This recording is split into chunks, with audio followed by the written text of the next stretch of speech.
Hello and welcome to the Out on Intros podcast. That's right, not only do we have a second episode, we also have a new name.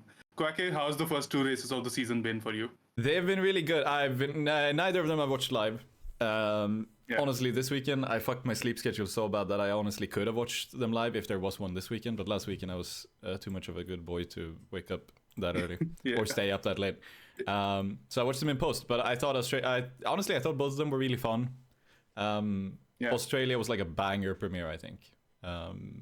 Yeah, I think it really showed why we love Australia so much as an opener and why Bahrain is kind of a boring race to kick things off. Yeah. With the massive runoffs, you just rarely get any sort of accidents or shenanigans. Yeah, like this time we actually got like a lot of. I thought the rain was a really fun addition as well because Yeah.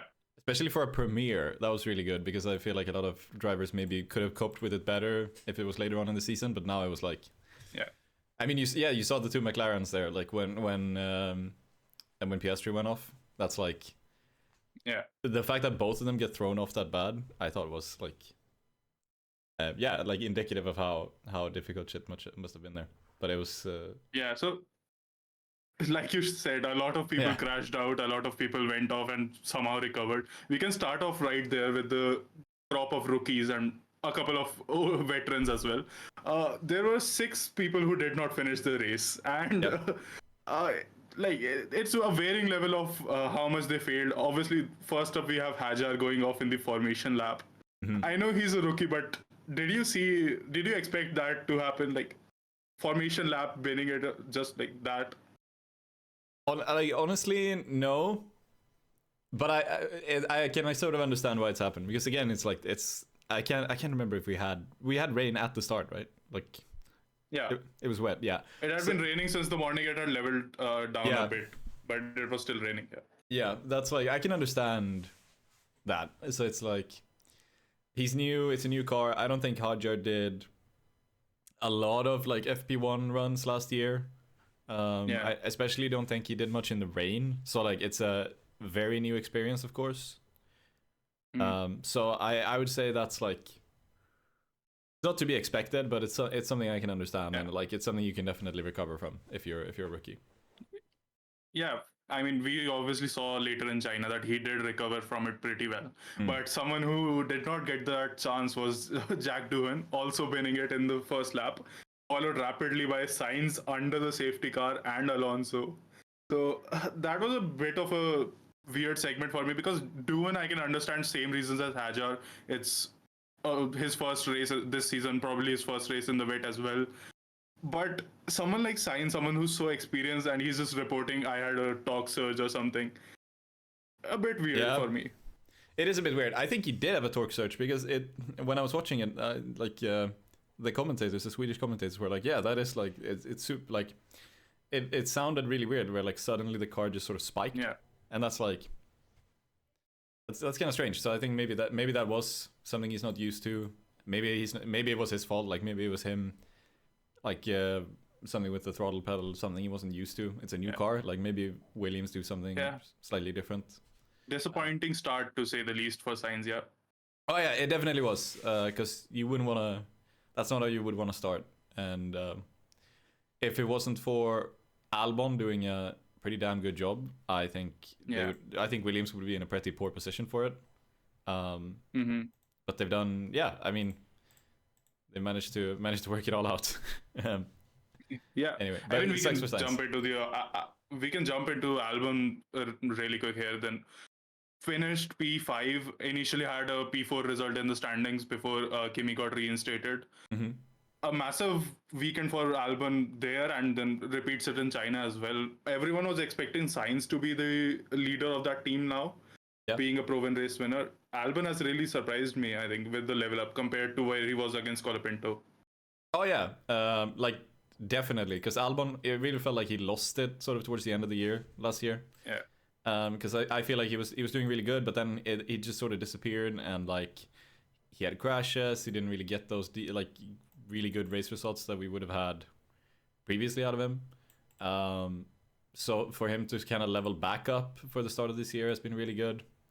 I think he's a really clever guy. I saw an interview with him actually, which is slightly on topic with later discussion points, which is why people have difficulty going up against Max Verstappen. I don't know if you saw it. It was like a segment of an interview, where it's like the way he explained it was like really clever, and like if you got that understanding of the car, that's really good, and especially for a team who's developing like this, I think that's going to be extra good.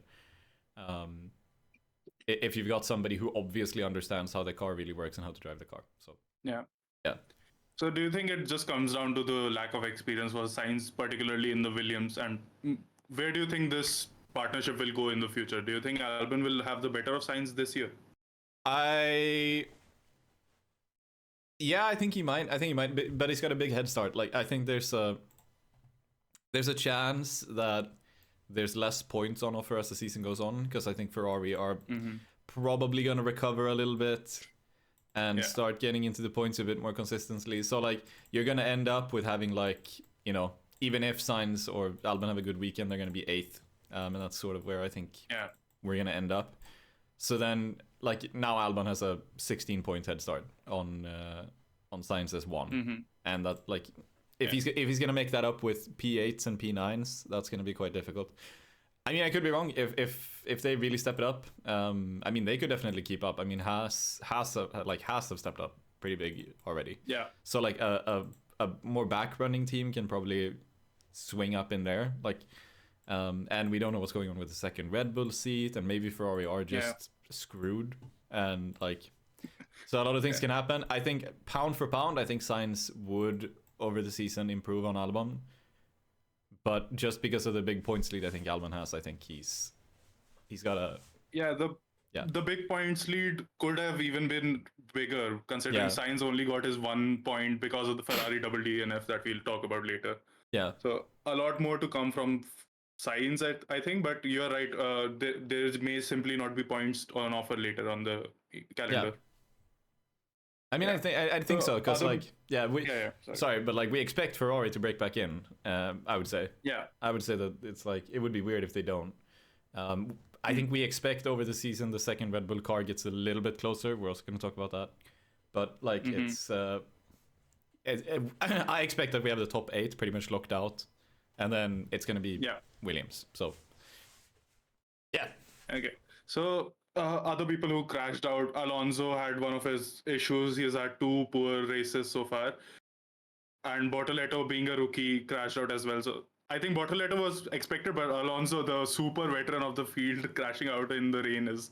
another rookie crashing out. No, I mean, I've been really surprised by how poor Alonso drove so far. Because I like the car is there quite clearly, because Stroll has been really able to get points in the same way that Stroll always does, by capitalizing on stuff happening in front of him and just being there.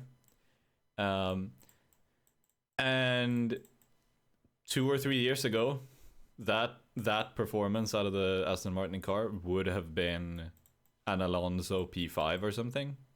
Like if I'm judging it by the way Stroll is driving, I would have put Alonso like 2 or 3 positions up on that, but he just hasn't really been there. Because I mean, for Australia, like for Australia, he crashed out, obviously. Yeah, that's unlucky. And then China, he had the brake issue. Yeah, and that really sucks. But like, I've been quite surprised. Isn't he out of a contract after this year? He has a contract till 2020, till the end of 2026 at least, and probably with extension offers as well. Okay. All right. Yeah. I think you talk about Stroll being the better Aston driver so far. Yeah. We will have to talk about your prediction last episode that Stroll will retire at the end of this season. How do you feel about it now? Honestly, I think if he still falls off a cliff, I think that's still gonna work out perfectly. Yeah. I don't know. I'm just gonna predict it every year until it happens, I think. Okay.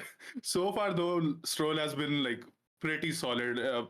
Exactly what you'd expect from a solid midfield driver that we know Stroll has always been capable of, but he sometimes just dips in motivation, I think, or something like that. got P6 in the wet race and drove on the hard so long in China that everyone else switched their strategy. In the end, that meant that Stroll ended in P9. But Yeah. so far, it's been pretty good for him. He's been the only one scoring for Aston. Yeah, like he's been putting up. It was a P6 in Australia Yeah. and a P9 in China. Like China is obviously capitalizing on the disqualifications. He Yeah. wouldn't have had that otherwise. But Australia, that's exactly what I mean. It's like Stroll is a solid driver. Stroll has in the past been a pretty solid driver, but he's only ever scored by just driving his own race and being there when stuff happens. I can't remember a single Stroll overtake, which like he actually fought for. Yeah, considering the number of years he's been here, that's kind of surprising, honestly. Yeah, no, but it's like he starts the race, he drives at his own pace, he's got the strategy, Yeah. and then sometimes like if he's qualified good enough, then he's gonna stay in the points, and if if stuff happens in front of him, he's gonna be there. Like in the past few years, he just hasn't really qualified, which I thought was strange because he was always really good at qualifying. But then he has a pole position to his name. Yeah, and it's like even then, like I think he was like 2024 and 2023, he really didn't do anything. And to me, that's all. Like a lot of that is because of qualifying poorly. Because if he qualifies if he makes it to Q3, I would probably most of the time pen him to be P11 at worst. So that's. Yeah, I mean, that's not everything it takes to be a good Formula 1 driver. Yeah. But he's, I think considering he was the guy who bended in the formation lap at Brazil. Yeah. Just parked it into the gravel, could not get out. And everything that's been going on with Lance Stroll over the last 2 years, like you say, I think the start of this season has been really promising. Yeah. And the Aston Martin, it's not a particularly fast car, but it looks very stable to drive. So I think if he can keep doing this, there's still hope for whatever Lawrence Stroll thinks his ultimate potential is. And at least he can earn his seat for next year. Yeah. I mean, yeah, he could. We'll see. There's a lot of competition for that seat, I think, but there's a lot of competition as always. So talking about the lead team in all this competition, McLaren, like you mentioned, they almost went off, both of them, but it was Oscar who ended up being the recipient of that costly mistake. Got stuck in the gravel, took a while to get out. He was nearly a lap down by the time he got out, but then drives back up to P9. Lando takes the comfortable win. Do you think Oscar would have been able to beat Lando without the team orders?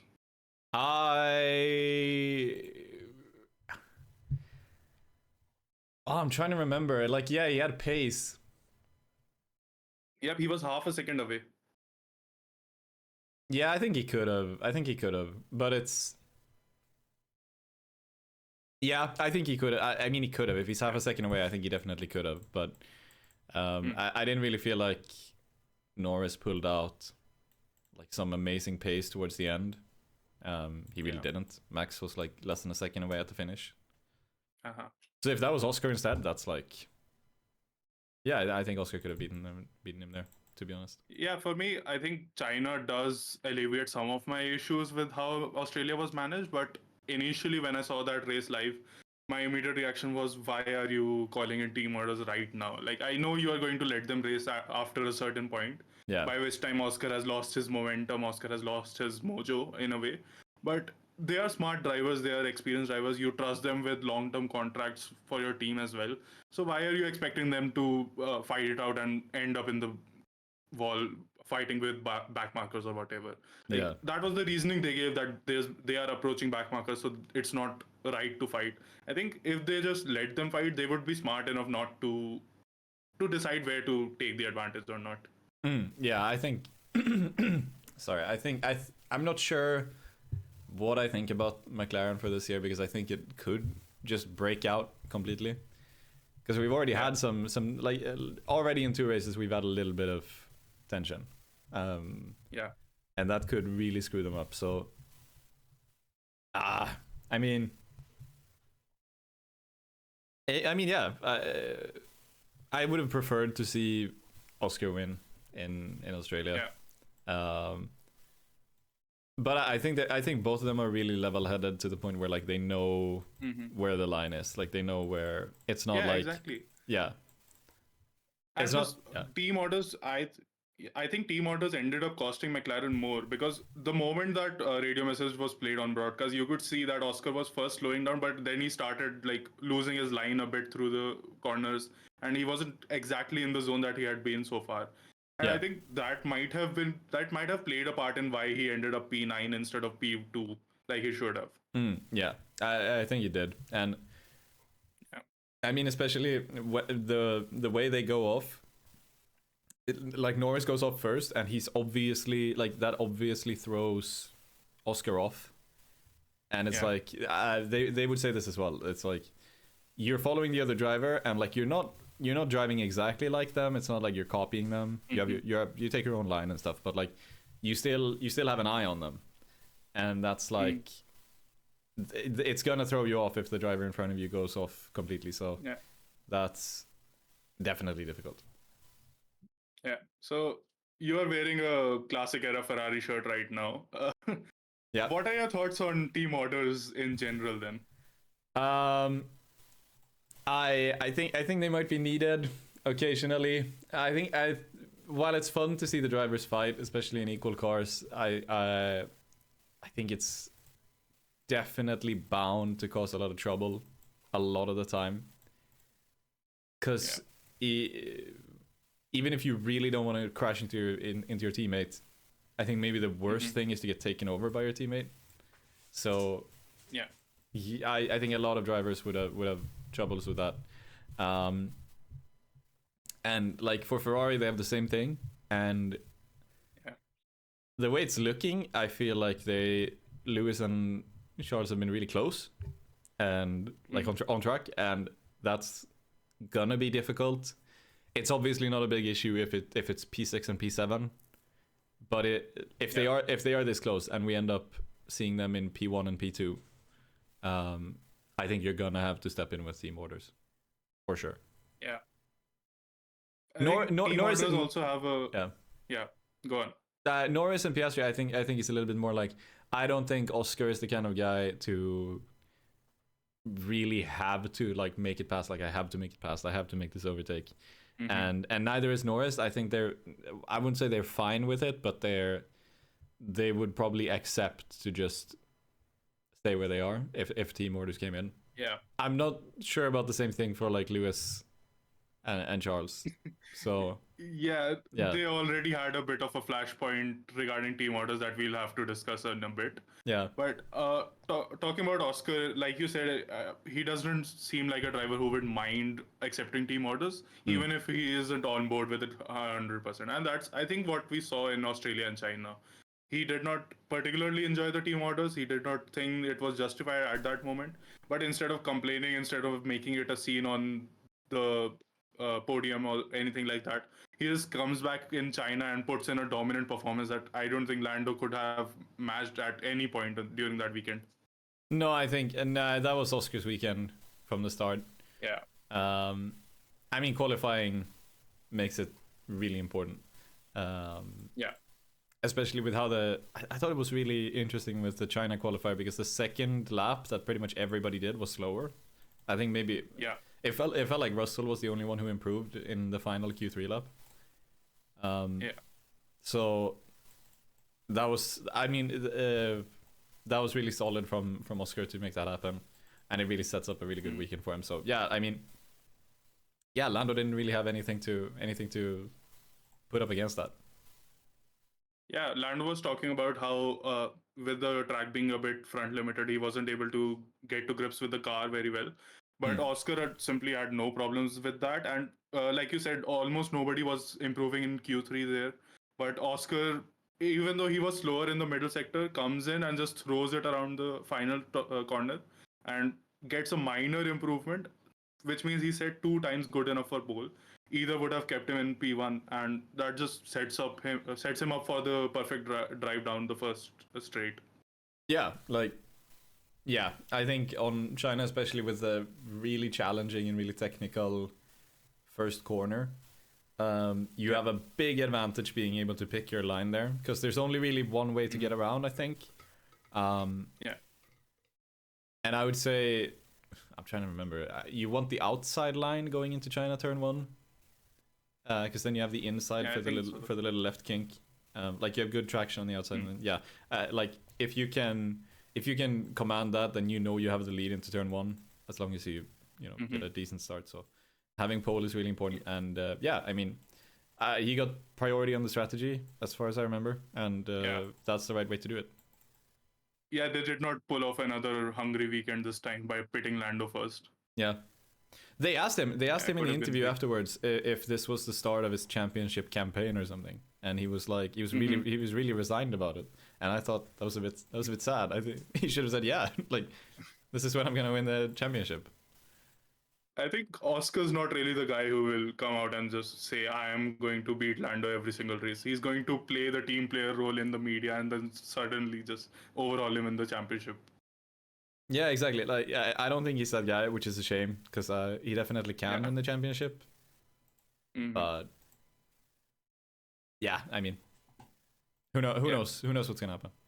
Yeah, there was one more flashpoint coming up for McLaren in that race that they luckily managed to avoid. Lando was saving pace throughout, even requested the team to make Oscar hurry up so that he wouldn't be in the dirty air. Which, again, after the team orders in the first race, I wouldn't have been too comfortable with. But I guess McLaren have a different way of running things. They were securing their advantage against Russell, which came in handy later on the race because brake issues eventually broke up the fight as Lando was relegated to be 3 or 4 seconds slower than Oscar in the final few laps with a critical Yeah, brake issue. Yeah, yeah. That's obviously. I would say yeah, he lost a crap ton of time there. I would say maybe he lost yeah. almost the entire gap he had to Oscar. Um, Hmm. but yeah, Without the issue, do you think he would have held Oscar off this time? um, Sorry, would Oscar have held him off? Sorry. I think Oscar would have held him off. I think he had it. I think China's a hard track to overtake on. There's a couple of Yeah. opportunities, but you really need to be confident in like Mm. confident in the brakes. It's especially the hairpin, which I think is the best position to do it, and that's always going to be a bit of a difficult move to line up, and then a difficult move to execute. Yeah. Talking Yeah. about this makes me want to play the F1 game. I might do this. I might do that later. Yeah. Yeah. Gotta jump into the simulator and see exactly what Oscar could have done. Yeah, exactly. But yeah, um, I think Oscar would have held it. China's a difficult track to overtake on, and Lando's good, Yeah. but I've never penned him to be the kind of guy who can get past anybody at any point. Like Hmm. he's not, even if he's closing on you. I think he's never been. He has good racecraft, but I wouldn't say he's that good. Like Yeah. when it comes to wheel to wheel. So I think Oscar would have held him off. Yeah, I think I would agree with that. Yeah. So, right behind the McLarens in pretty much both the races was George Russell. First of all, before you jump in with your thoughts on Mercedes and Russell, I have to make a public apology. I claimed very strongly that Mercedes would be fourth best and would not be competing with the others for the wins. Yep. They're still not in the fight for wins, but they have been a very solid team. They have a very benign car that looks very easy to drive for Russell in particular. And so far, Russell has just pulled off mega drives, in my opinion, and back to back third positions. Not the result he would be hoping for. He would have hoped to pip Max at least in the Australia race. But I don't think there's much more he could have asked for from the Mercedes. No, no, he's had a really good start to the season with like with a double podium. I wouldn't have Yeah. penned him to be there. Again, it's a really good qualifying, which sets it up for China.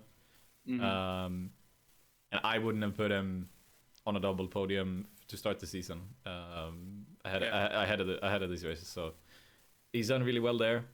I'm not sure where I think he ends up. It's fun if he's in the mix because I think it's always a fun driver to have up in the fight for the front. But Yeah. if nothing else, causing a bit of chaos. But Yeah. I he's been better than I thought he would be, very much. Yeah, exactly. That's the result I wouldn't have expected Russell to pull off this early, at least. I think over time he could have built into it. He would have had the podium here or there, but back-to-back podiums, looking just very comfortable with the car. That's not what I expected at the start of the season.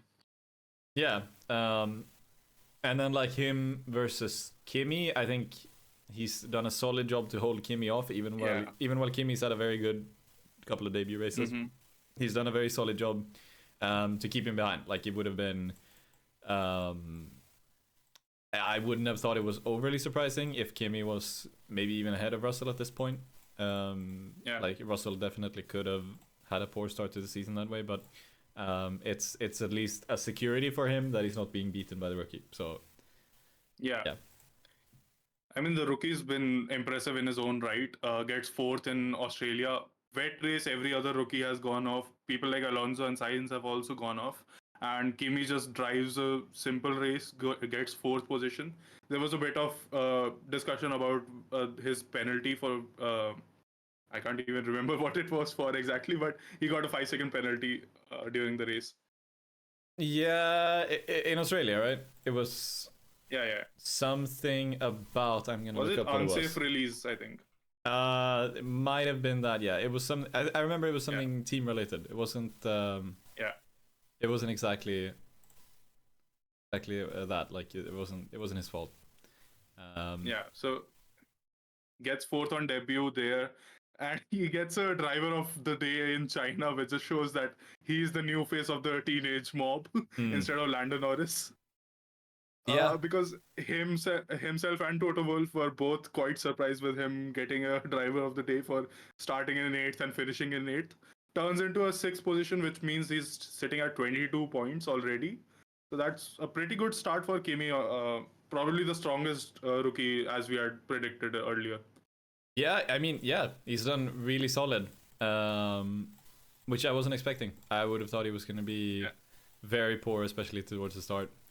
And I've run the math for my prediction about him being the worst Mercedes driver ever, while still getting a win. He can only score one more point outside of the race win, a single point, which I think is unlikely to happen at this point. I think he would have to have Ferrari and Williams and Racing Bulls all develop very well for that to be the case.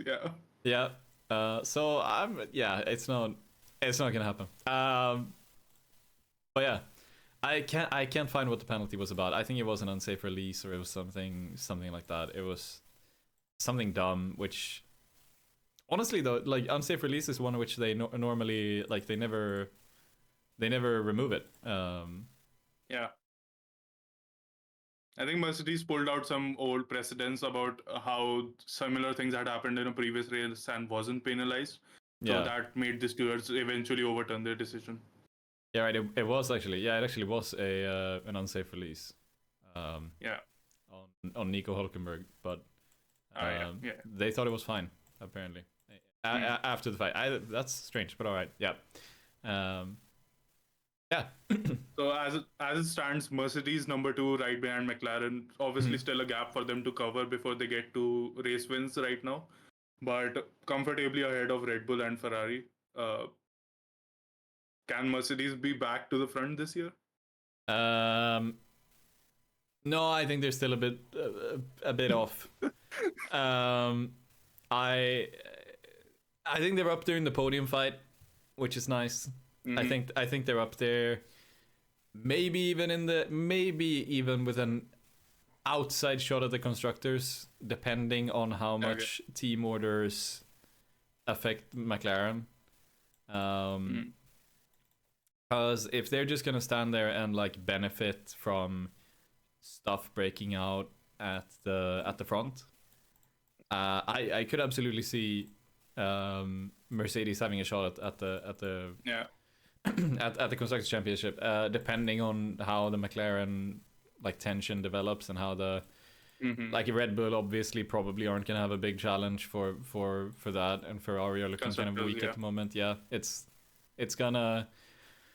It's going to be between McLaren and Mercedes the way it's looking, and I think Mercedes. I mean, they definitely have a shot. Like if yeah, and like if there's unreliability, like brake failure is not something we see a lot of the time, and yeah, it's early days. That's usually when stuff like that happens. But if that's something we end up seeing late in the season, with the McLaren more than the Mercedes, then I mean, yeah, maybe that could play a part. But I wouldn't put Russell in the championship fight, if I'm honest. Okay. Would you? He's currently third, just a couple of points behind Max, but I just don't rate him as highly to put him in that fight, honestly. Like, Lando is in that fight for me purely because he has the car right now. Otherwise, it would just be Oscar versus Max. Yeah. And I wouldn't put Russell in there just yet. I think he either needs to take a little bit of a step up. I think look, if he comes out with something really good in Japan, then I might change my opinion. Because if he comes out with something like, say, if he gets a pole, if he gets the pole position, then I might put him back in. Because it's like I don't know, he's a solid driver, and he's been a good qualifier in the past. That's something he can really benefit from. Yeah. He's got a couple of weaknesses in all of his opponents. So, but I think he needs to take a slight step up compared to what we've seen in the past few years, in order to fight this, which is a pretty competitive field. So yeah. Sort of where I'm at. Maybe 2026 can be Russell's year. It could be Russell's year. I'm sort of with you that I don't think he ever wins a championship. I'm sort of with you on that. But he could, like, he's got a little bit of that like raw edge, which I think you need. He's got more than some other drivers, so it probably could happen. I just kind of Talking about his competitors now. Yeah. Ferrari. All my notes say for Ferrari is they continue to be Italian. Yeah. Can you explain what's going on with Ferrari and just save me from this torture? Well, they got a double disqualification, and I can't even remember why in China. That is maybe the biggest downturn they've had so far this year. It's or the biggest thing to their detriment. I'm gonna try to find once again what it was about, but yeah, they did get disqualified. Leclerc was underweight, similar to Russell at Spa last year, while Lewis simply had too much wear on the skid plank. He was supposed to be 9mm, he was at 8.6. So like, I can understand the weight loss. We obviously saw that with Russell. Maybe it's to do with the tires, maybe it's to do with the driver itself losing weight. But the skid plank is something they should be able to rectify with their setup changes and all that. So I just don't know why Lewis ended up with a disqualification as well. Especially on the one weekend, he has been looking very good so far with the sprint pole and sprint win as well. Yeah. Thank God he keeps that at the very least. That's 8 points, which he gets to keep. But I mean, the plank wear shouldn't be a big issue. It shouldn't be something which ever happens, I feel like, especially for an experienced team. But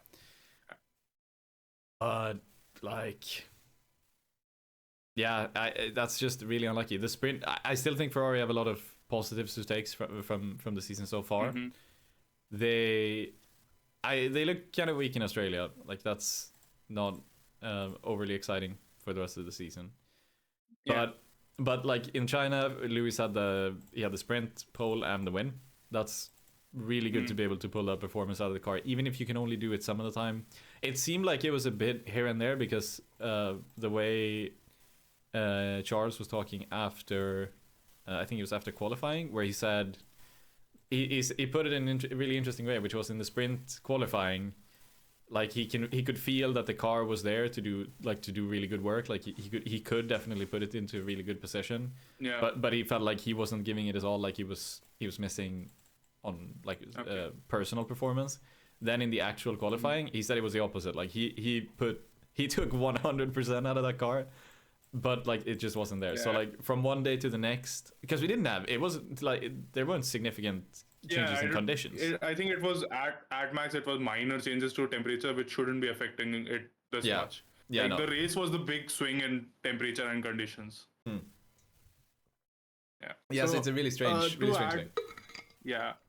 to add more to the Ferrari fire, there were two major radio exchanges. Firstly, in Australia, it's mostly a meme. Leclerc talks about there being a leak in his car, and his engineer very astutely points out must be the water then. Yeah, Yeah, which Leclerc just immediately files under the Book of Wisdom. yeah. So that was the first one. Yeah. Already showing a bit of irritation. Lewis Hamilton also not getting along with Ricky just yet, with a lot of suggestions of press K1, press K1. Mm-hmm. But the bigger one was that Hamilton was actually the one who asked Leclerc to be let past him in the China race, and F1 just jumped into the conversation on broadcast in the middle of it, which ended up making it seem like Ferrari was forcing Lewis to uh, let Leclerc pass. So it was a bit of a controversy. Ferrari management was not very happy with that, how it was played out, and I think that is just the realities of having two megastars in your team, especially someone with Lewis's fan following. I think if it was any other driver, it wouldn't be such a big issue. But Ferrari knew that the Tifosi and the Team LH was going to end up fighting everywhere if they did not clear that up. So, Yeah, do you think that just comes with the territory of having Lewis? I think he does. Yeah, and I think he. It's good of him to recognize that like it's better if my teammate gets past here. Um, Mm-hmm. it's a fresh breath of fresh air. I feel like with how Yeah. drivers are otherwise really adamant on having to like they really want to keep their track position and all of this. So Yeah. that's really good. I about some other the other radio messages, I do like both drivers complaining about their engineers talking too much. I think is Yeah. interesting. Lewis is a Especially new for Charles, who's yeah. been Yeah, no, you're right. Like Lewis as a new engineer, but Charles, it's the same old guy. Mm-hmm. So that's definitely interesting for Charles. But I assume it's just frustrations during the like difficult race. It's just what happens. But And yeah, giving Ferrari's aerodynamics some trouble as well, not just the race engineering team. Leclerc was allowed to let pass Hamilton because he was somehow faster despite having a broken end plate on his front wing, which I don't think that is how teams plan for their cars to be run usually. no, because it fell off, right? The end plane fell off. Yeah, That's normal. Like after he collided with Hamilton in the first lap. yeah, that's like what something I know, which is like normally when the end plate gets loose, you really want it to like fall off the car. You don't want it like hanging, because that's really going to cause a lot of turbulence. You want it to, and also it's like dangerous, so you might get called in for a black and white flag. Mm-hmm. You really want to get that off as soon as possible. So, it's weird that it's faster, but you know whatever works. Yeah, solid job. Yeah, so that allows him to get to P4 before his disqualification, obviously. So, like, it was a promising weekend for Ferrari. They can definitely learn a lot from there, but at the end of the day, Ocon is still the lead Ferrari powered driver in this championship. Yes, and I really hope that doesn't last. Yeah, we just need a couple more 10-second penalties. It will be fine. Yeah, for sure. So, the final leading team for us to talk about, Max Verstappen. I'm not even going to call Red Bull a team anymore because they have a whole other crisis going on. Max Verstappen alone gets P2 and P4 despite having a absolute tractor of a car right now. Yeah, He's just 8 points behind Lando Norris. Do you still have hope for the fifth championship, or is it going to be too far for him to get? I think he's in a solid position for that, and I think he showed that he can really close the gap on occasion, because there were definitely times in both Australia and China where Max was like closing in on the McLaren driver in front of him, like where he actually actually capitalized on like filling in a gap. We saw him like he managed to get past. I think he was Leclerc. He was behind for a lot of China, and he managed to get past. That's really solid. Like the car might be a tractor, but it's like it's not for something is still working for him, which is allowing him to do this. Now again, it's like I feel like the front field is kind of sparse at the moment because of Kimi's not going to be challenging it to that degree. The Ferrari isn't really there, and there's no second Red Bull driver doing that right now. So it's basically half the size of what it should be, the front field. Yeah. So if things change with more competition, maybe. But I think he's still put in a really solid level so far. And we've had 3 qualifying sessions so far. He was P2 in the sprint qualifying. Even there, I think he showed that he can catch up to the lead driver even with his car. Yeah. Didn't end up working out. Then in the second qualifying, he's P4. He's up there. He's 0.2 of the pole time, less than 0.2. That's really good. Like it's hard to say that he isn't in a solid position still. So yeah, I mean the time is there, especially if I think maybe this is a year where he should just get his head down and try to stay in the front pack for as much as he can, because he can really get a solid championship position this year if he just ends up getting podiums, and just capitalize on the opportunity. So I do think the 5th championship is possible. And again, if your theory holds true that none of the 2019 rookies will ever get a championship, Max is going to be the next guy. Yeah. I think what I really liked about Max's drive, particularly in China, is that for the first time since a bit of 2021, even then for most of 2021, Max was in the lead. So he did not have to worry about what he was doing on track as much, because he knew if both him and Lewis went off, or both him or Lando went off last year, he was still going to be in the advantageous position. But this year, I think in China, he just bid his time. He just kept his tires into the window, and he just waited till everyone else had burned through their tire. And then he just started putting in the laps. He was getting regular fastest laps and everything to get that position off of Leclerc. So I think that's a real mature drive from him. And usually we associate him with a lot of aggression. That is something he seems to have cooled off for this year, at least while he is in the slower car. Yeah, he doesn't seem too desperate to get ahead, and I think that's sort of what I mean. Like he's aware that he needs to keep this. He needs to stay in the podium fight and needs to stay in the front fight, and not to get overly anxious about trying to get past. So, we have Japan. I think he's run pretty good in Japan in the past. So he can definitely stay in this. I'm not really sure. Yeah, he's got a couple of pretty solid races for him coming up. Like he's got Japan, Bahrain. I mean, look, all of the tracks are solid at this point, considering the run that he's had. So yeah.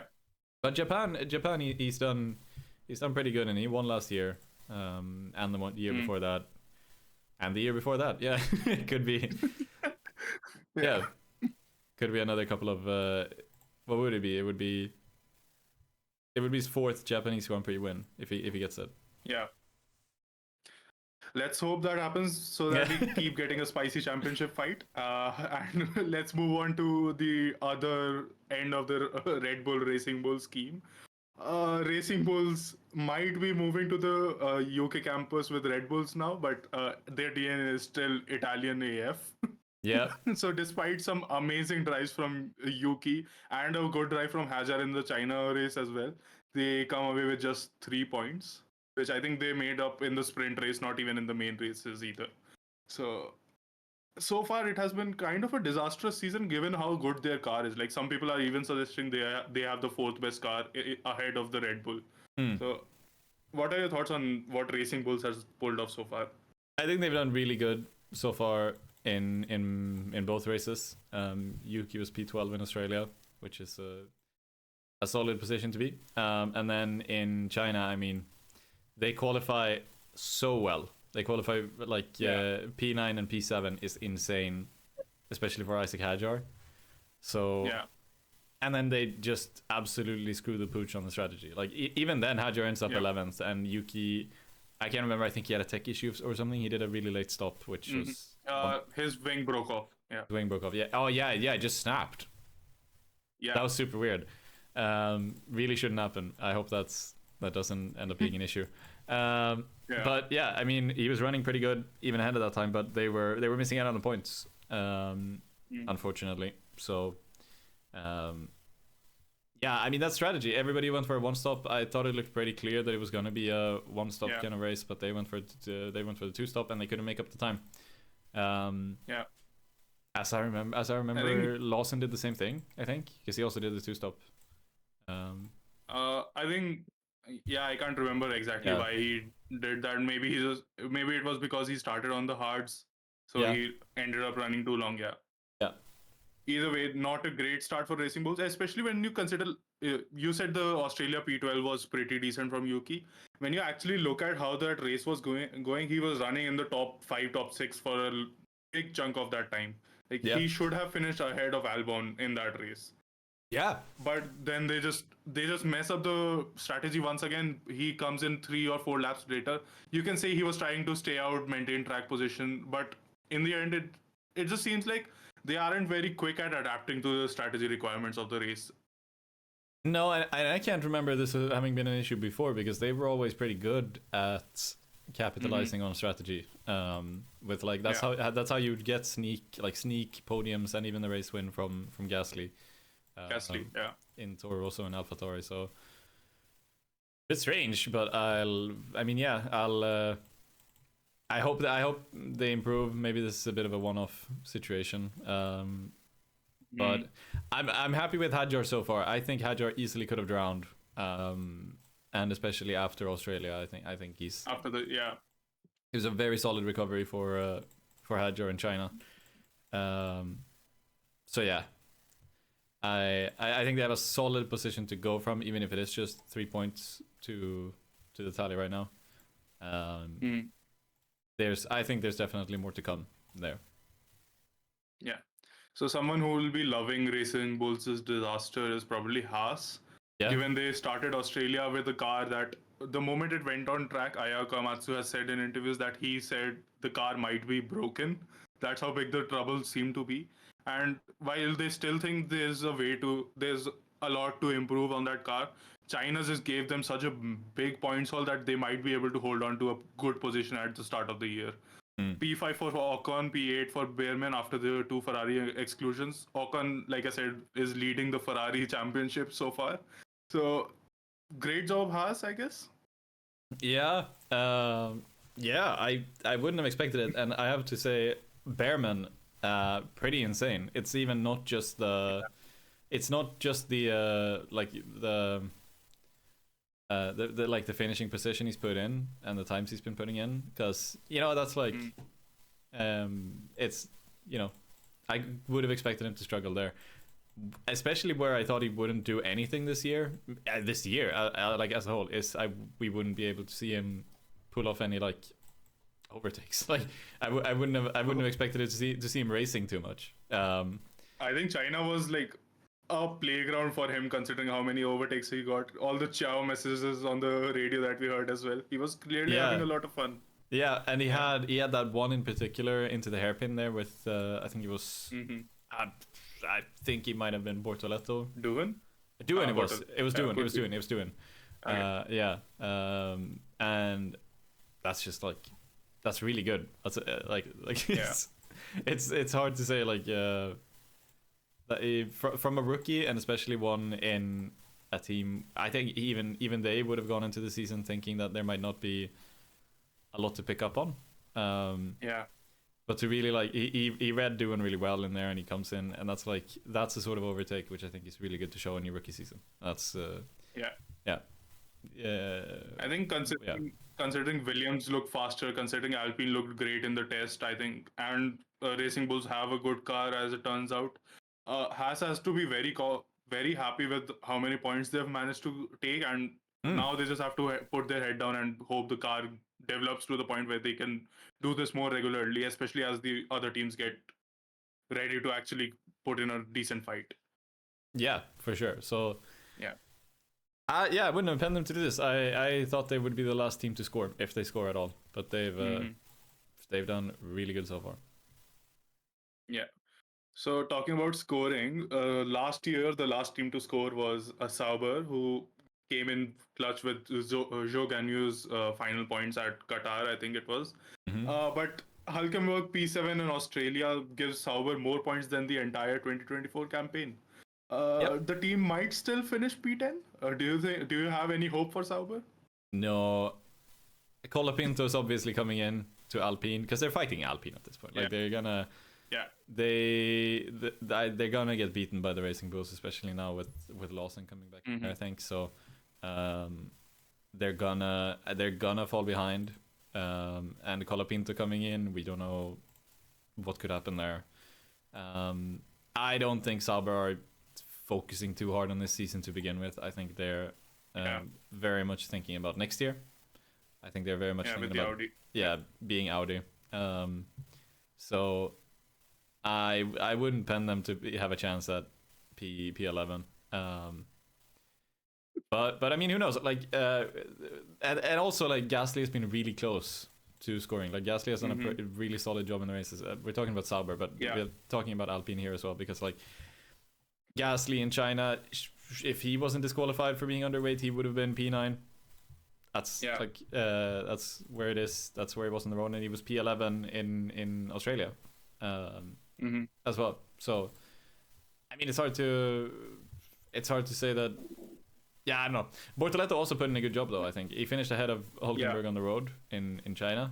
And qualified ahead of him twice, I think, so far. Yeah, and that's good against Hulkenberg. He's a really good qualifier. So, yeah, they had a bit of a goofy moment at the end of China there with a weird last lap spin. But, yeah, but we'll...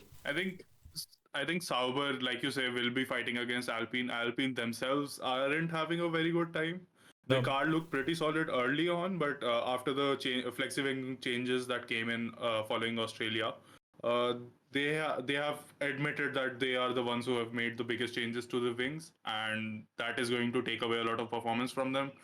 Doohan has already outqualified Gasly twice, but like you say, I think Colapinto still comes in, and the team still ends up in P9 or P10 depending on how they fight with the Sauber. Yeah, for sure. So yeah, no, 2026 is their year. If it's going to be any year, it's going to be the next year for Sauber. Okay, so we can now get to the big news that's been taking over the F1 season right now. Red Bull has made another driver swap. Hopefully this one sticks. Lawson is out of Red Bull and Yuki is jumping in from Suzuka. Yeah. First of all, let's talk about the Lawson side. He bended in Australia like I had predicted, and so far he's just looked completely out of sorts. P20 in a Red Bull is honestly like commendable. I don't think anyone else could have pulled that off. Yeah, not even Perez was doing that. Yeah. Not even Perez. Do you think it's the correct decision to take Lawson out right now? Honestly, it's maybe slightly early, but I do think they're making the right call. I think he runs the risk of throwing his career away if he had kept going. Yeah. And they know that. They know that that's not something like it shouldn't be affecting him that much. It's honestly kind of predictable. Like I got a bad feeling about it when like they put him in because like way too early. Like it's it's so I think it's a good call. They're putting him back in the team where he knows he's a bit more comfortable. He probably knows a bit more people. There's less pressure. He's got a more of a realistic teammate of a challenge.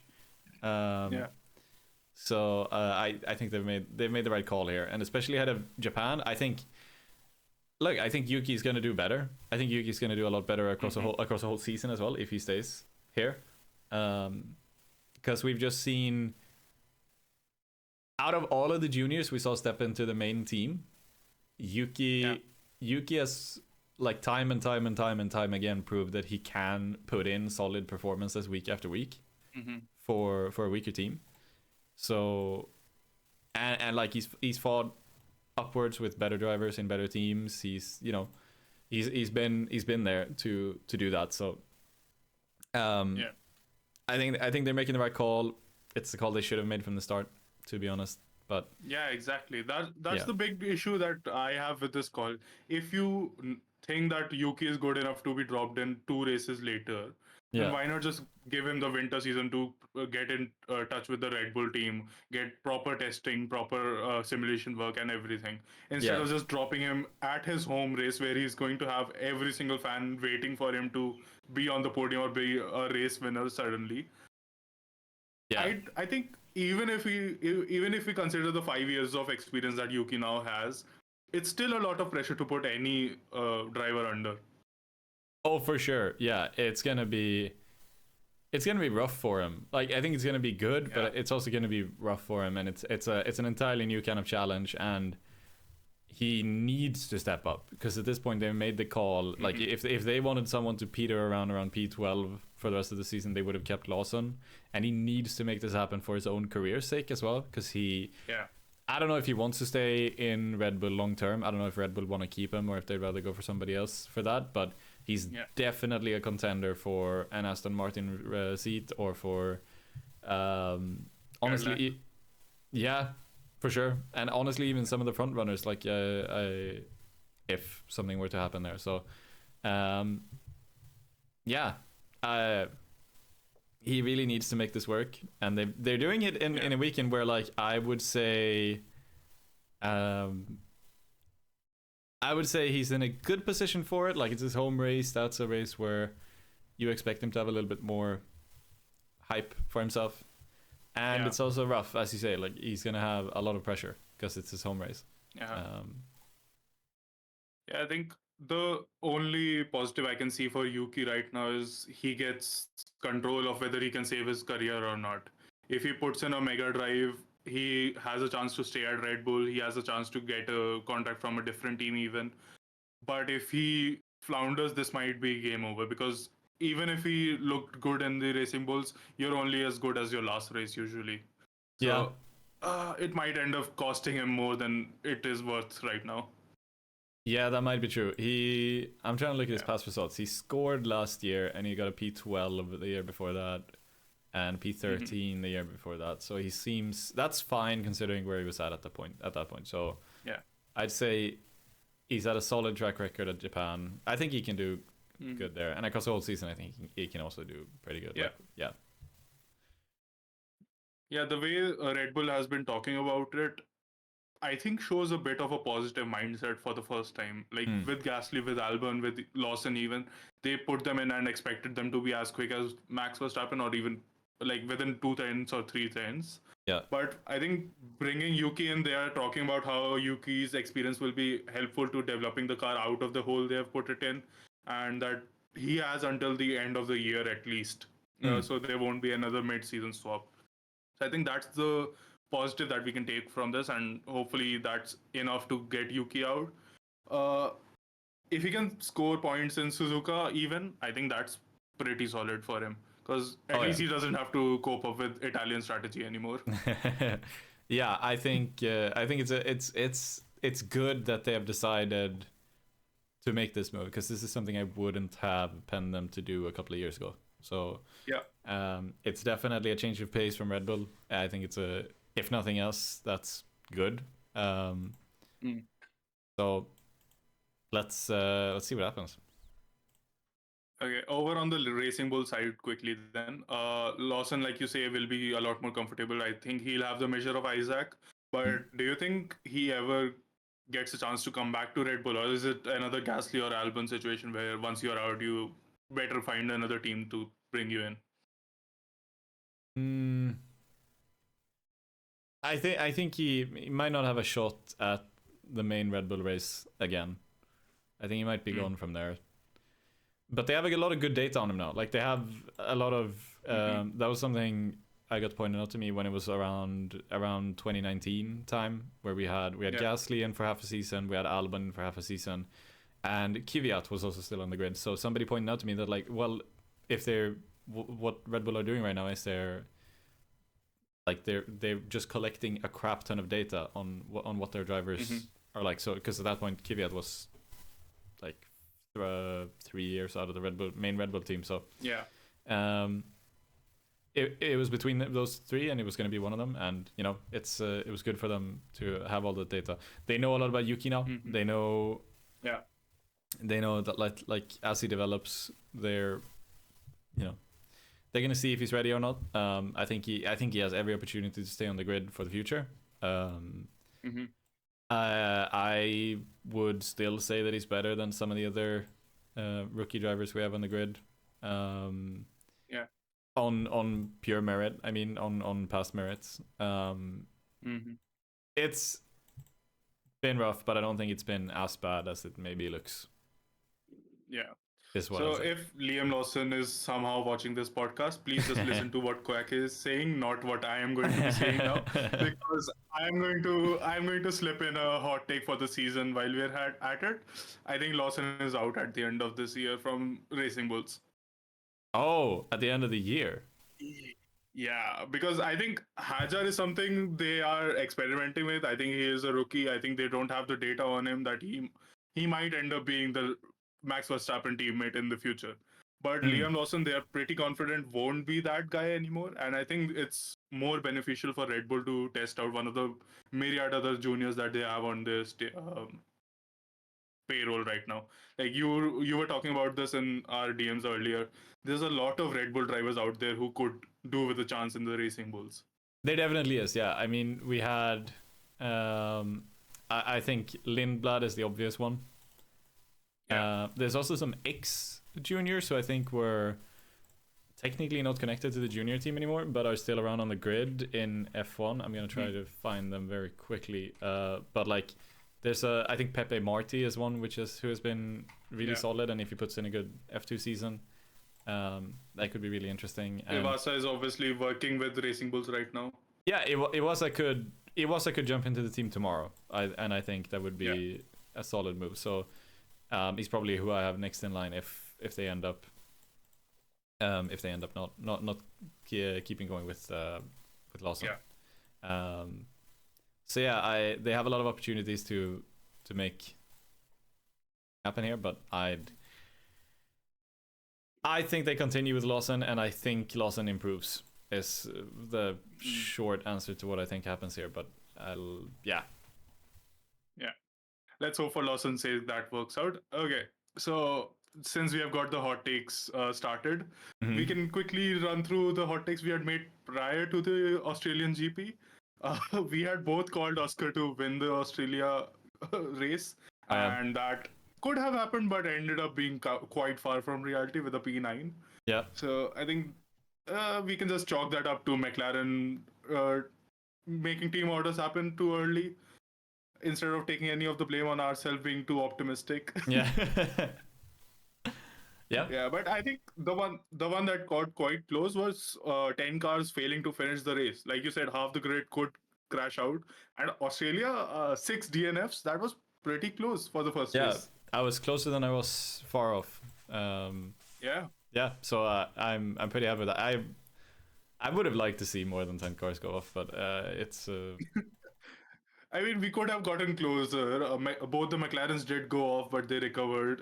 Kimi Antonelli, a rookie, managed to keep it on the road. So that's true. There's more that could have happened, definitely. There's definitely more that could have happened. But yeah, I think that was still a solid call. Okay. We've already discussed how Kimi not getting 49 points looks more and more of a it's big mistake from you. It's 1 point. If he gets the 25 from the win, he gets 1 point more. Yeah. So I think he might out. Okay. This is how I will frame it to get some more people to click on this video. Kimi Antonelli may outclass Michael Schumacher. Oh, yeah. That's the title. Yeah. That is the title. Yep. We got it. So finally, two hot takes from me. Lawson will win it. Turned out pretty successful. He was already shit in qualifying, and he managed to find the wall very quickly in the race as well. And Hamilton, sorry Hamilton fans again, but top 8 in quali, exactly P8 in quali, though I predicted him being outside the P8, top 8. And then finishes the race in P10. Yeah, I think you get that still. I get that still? Okay. I think that's a win. Yeah. So so far the hot takes have been pretty good from us. So let's get some more on the table. What's your hot take for Japan? I think Yuki gets a podium. I think that's my hot take for Japan. I think he comes out swinging with the podium. Okay, that might be a bit too hot. No, I'll take it. I'll take it. I'll take it. Uh, I've thought about it, and I think he comes out swinging immediately. does Max finish ahead of him then? He might. He might. I wouldn't. Okay. Honestly, I wouldn't think it was too weird if like Max, just has a little bit of a weird qualifying, and Yuki qualifies ahead of him, and then they stay that way. Like, it's but yeah, I mean, Max could also be P2. Like, it's not impossible that we get Red Bull P2 P3. Okay, I'll go for another Oscar win. I think that's a pretty easy to make hot take. Not even that hot, honestly. It's between him and Lando, considering the performance. But I'll take Oscar to be the lead McLaren this time around. Yeah. And what else can we throw there? Let's throw Russell out. Russell will crash out or be disqualified or something like that. He won't be qualified in the top 10. Yeah. Yeah, that's a good one. I'll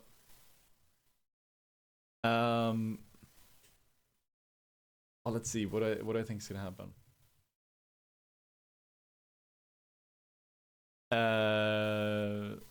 Stroll outperforms Alonso again. Oh. Third time in a row. So his season's just going. His season's just going up. Okay. Yeah, for now. I think let's see if I can find one more somewhere. Let's see who's. Let's give Williams a love. Albon once again in the top 6. Top 6. Yeah, that's probably. Yeah. I wouldn't say likely, but yeah, that's a solid take. Yeah. Okay, I think